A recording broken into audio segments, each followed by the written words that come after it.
خدا میگه هر کسی رو که بیشتر از من دوست داشته باشی ازت میگیرم.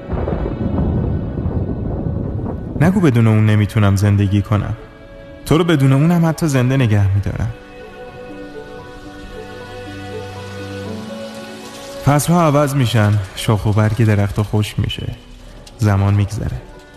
حتی اونی که جون و دلت هم حساب میکردی یه روز برات غریبه میشه. هر چیزی که میگی نمیشه برات اتفاق میفته. خودت هم تعجب میکنی. دوست میشه دشمنت، دشمن تبدیل میشه به دوستت. میگی تعجب نمیکنم، ولی غافلگیر میشی. میگی نمیافتم، ولی سقوط میکنی. عجیب ترینش همینه که میگی مردم، ولی بازم زنده میمونی. یه همچین دنیای عجیبیه.